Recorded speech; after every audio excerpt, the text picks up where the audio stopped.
창세기 9장 1에서 7절 말씀입니다. 9장. 하나님이 노아와 그 아들들에게 복을 주시며 그들에게 이르시되 생육하고 번성하여 땅에 충만하라. 땅의 모든 짐승과 공중의 모든 새와 땅에 기는 모든 것과 바다의 모든 물고기가 너희를 두려워하며 너희를 무서워하리니 이것들은 너희의 손에 붙였음이니라. 모든 산동물은 너희의 먹을 것이 될지라. 채소같이 내가 이것을 다 너희에게 주노라. 그러나 고기를 그 생명되는 핏째 먹지 말 것이니라. 내가 반드시 너희의 피, 곧 너희의 생명의 피를 찾으리니 짐승이면 그 짐승에게서, 사람이나 사람의 형제면 그에게서 그의 생명을 찾으리라. 다른 사람의 피를 흘리면 그 사람의 피도 흘릴 것이니 이는 하나님이 자기 형상대로 사람을 지으셨음이니라. 너희는 생육하고 번성하며 땅에 가득하여 그 중에서 번성하라 하셨더라. 사랑하는 형제 여러분, 1월 23일 토요일 새벽 목상에 오신 것을 환영합니다. 8장에서는 전 지구적 대홍수로 하나님이 인류의 죄를 심판하셨습니다. 그러나 홍수 직후 노아가 올려드린 정결한 짐승의 화목제물 향기를 받으시고 하나님은 결심하신 것이 있습니다.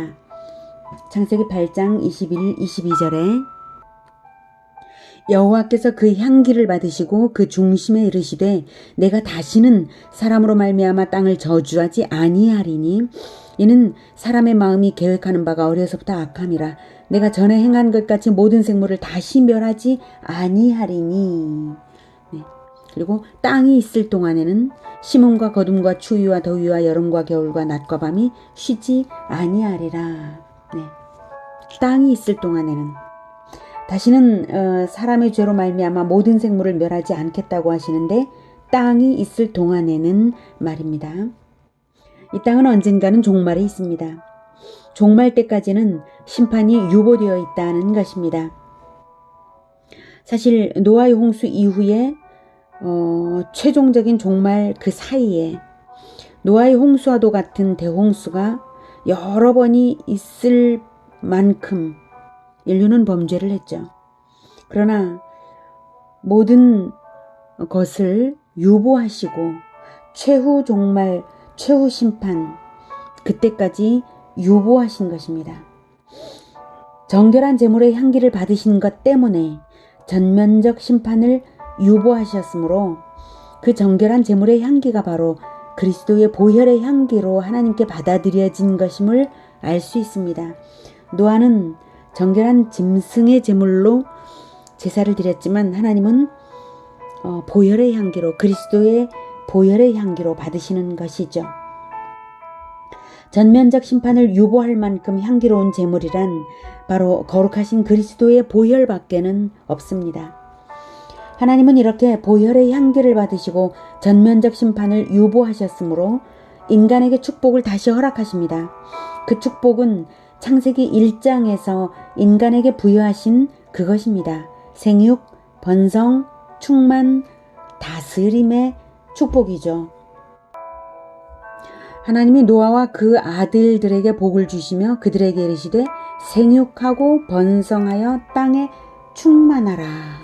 땅의 모든 짐승과 공중의 모든 새와 땅에 기는 모든 것과 바다의 모든 물고기가 너희를 두려워하며 너희를 무서워하리니 이것들은 너희의 손에 붙였음이니라. 이렇게 축복을 회복하시는데요. 그런데 달라진 것이 있습니다. 동물계가 인류를 두려워하게 하셨습니다. 창조 시에도 인간에게 다스림의 권세를 주셨죠. 그때는 사랑과 섬김의 다스림이었다면 이번에는 힘과 위협으로서 다스릴 수 있게 하신 것입니다. 그렇게 하신 이유는 인간의 죄로 인해 삼라만상이 인간에게 저항하기 때문인데요. 동물계의 저항에 대하여 인간을 보호하시면서도 또한 강압적인 권세를 갖게 하시는 데에는 이제 육식을 허락하시는 이유와도 관련이 있습니다. 3, 4절에 모든 산동물은 너희의 먹을 것이 될지라 채소같이 내가 이것을 다 너희에게 주노라. 그러나 고기를 그 생명되는 핏째 먹지 말 것이니라. 홍수 전에는 육식이 허락된 적이 없는데요. 사람에게뿐만 아니라 동물 간에도 육식이 홍수 전에는 없었습니다. 홍수 후에 육식이 허락된 것은 지구상의 식물이 멸절된 사정 때문입니다. 결국 인간의 죄로 인하여 모든 동물계의 피비린내 나는 대결이 시작된 것입니다. 이 문제의 해결은 최종적으로 예수님의 재림과 함께 새하늘과 새 땅에서 해결될 것입니다. 그것이 구약에도 예언되었죠. 이사야 11장 6에서 9절. 그때에 이리가 어린 양과 함께 살며 표범이 어린 염소와 함께 누우며 송아지와 어린 사자와 살진 짐승이 함께 있어 어린아이에게 끌리며 암수와 곰이 함께 먹으며 그것들의 새끼가 함께 엎드리며 사자가 소처럼 풀을 먹을 것이며 젖 먹는 아이가 독사이의 구멍에서 장난하며 젖된 어린아이가 독사이 굴에 손을 넣을 것이라. 내 거룩한 산 모든 곳에서 해됨도 없고 상함도 없을 것이니 이는 물이 바다를 덮음같이 여호와를 아는 지식이 세상에 충만할 것임이니라. 그런 일이 어떻게 일어날 것이냐 하실 텐데요.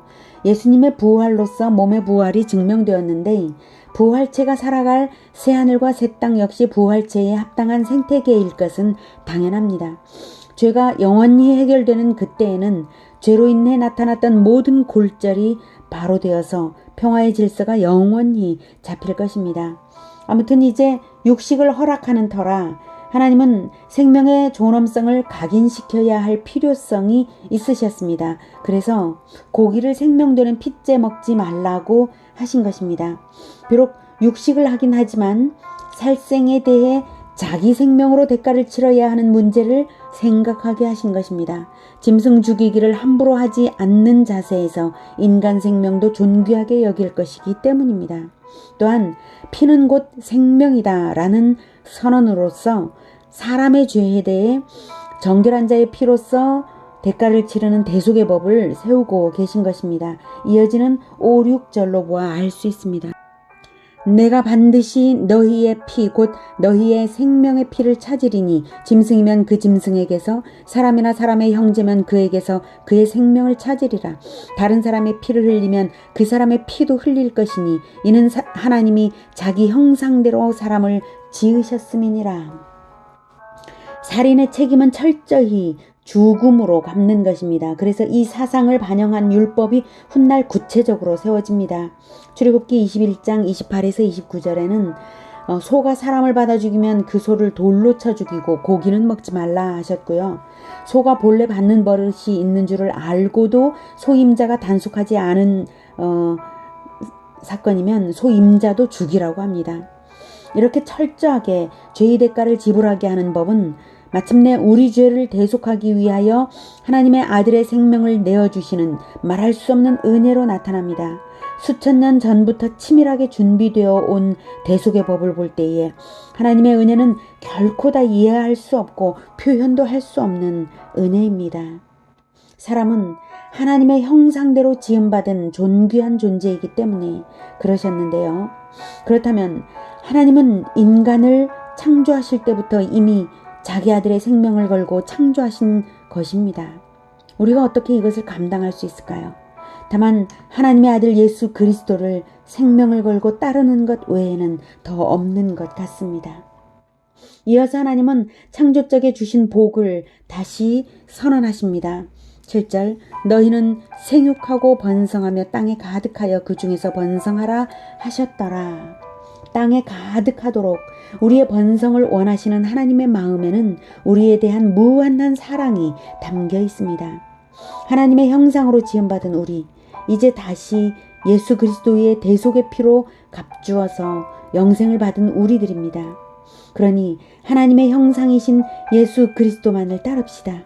죄는 죽음처럼 멀리하고 예수 그리스도의 씨인 복음을 뿌려 영생을 얻도록 전도하며 영원히 번성하는 복된 길로만 가시기를 축복합니다. 기도하겠습니다. 하나님, 우리의 생명을 그토록 귀하게 여겨주셔서 하나님의 아들 예수님의 생명으로 우리의 생명값을 치러주셔서 정말로 감사합니다. 이것은 우리가 감히 생각할 수도 없는 너무나 은혜로운 일입니다. 하나님의 은혜에 우리가 생명으로 보답한다고 할지라도 다 보답할 수 없는 것입니다. 그러하오니 하나님, 우리가 이 새로 얻은 이 생명을 귀하게 여겨서 새로 얻은 이 생명에 하나님께서 심어주신 그리스도의 씨, 그것으로서 계속해서 번성해 나갈 수 있도록 복음화와 제자화로서 계속해서 대를 이을 수 있도록 주님 우리를 도와주시옵소서. 우리가 복음화와 제자화를 멈추지 않고 하나님께서 말씀하신 번성의 복을 반드시 얻겠습니다. 주께서 함께 하심으로 그것이 얻어질 것을 믿습니다. 주님이 인도하여 주시옵소서. 예수 그리스도 이름으로 기도드립니다. 아멘. 이어지는 시간은 개인 기도 시간입니다.